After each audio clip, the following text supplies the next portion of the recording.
Hello everybody, welcome to my project presentation. Today I will walk you through the development of a machine learning model designed to predict energy output from a combined cycle power plant. Let's start with the project overview. The objective of the project is to predict the hourly energy output PE of a combined cycle power plant using environmental data and machine learning. The dataset provided contains features like temperature, ambient pressure, relative humidity, and exhaust vacuum, and also contains the target variable for each observation.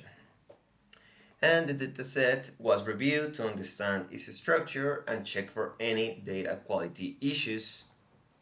After reviewing the data, we start by defining the problem, taking into account that in the dataset we can find the features and the target values.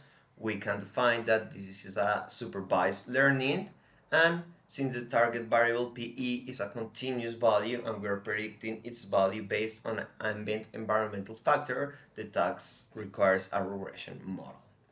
The output metric that we choose is the root mean square error, and it was chosen for its sensitivity to large errors and compatibility with regression tasks.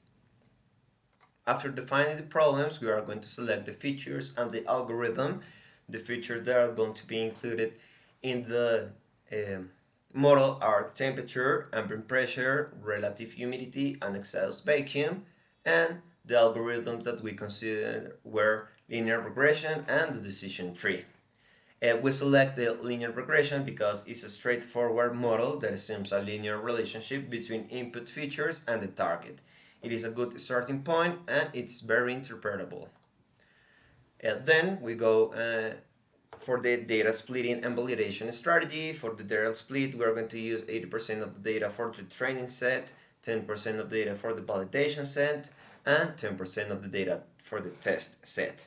And the validation strategy is going to be run by Vertex AI AutoML that automatically applies k-fold cross-validation for the model. After that, I start building and comparing the models. The model comparison will be using the same algorithm with different combination of features, optimization, and hyperparameter.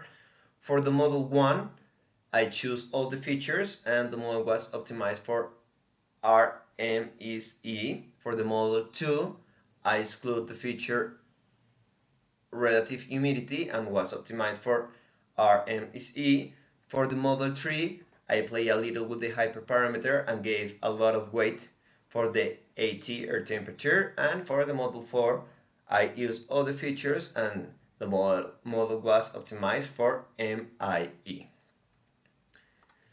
In this slide, we can see the results of each of the models, version 1, 2, 3, and 4. The best performers were the version 1 and 2. In here, we can see the results and the evidence of the training models. And now I'm going to share with you why I choose the model 2 and the evaluation of this model. Well, as the beginning of the presentation, I did tell that the metric that the output metric was RMSE. Model 1 performed better in this metric, but the difference between these two versions is minimal, which is statistically insignificant. This suggests that both models perform almost identically in terms of RMSE. But for the version 2, we have improvements in other metrics, such as MIE and MIPE. Although RMSE was the primary metric, version 2 outperformed version 1 in MIE and MIPE. These metrics directly reflect the average magnitude of prediction errors, making version 2 slightly more robust overall. And finally, the model interpretation. We developed a regression model to predict power plant energy output using AutoML. We tested 4 training approaches, and we select the version 2 because the MIE and MIPE outperform versus version 1. The conclusion, the chosen model demonstrates robust performance, interpretability, and aligning with project goals. effectively balancing precision and simplicity.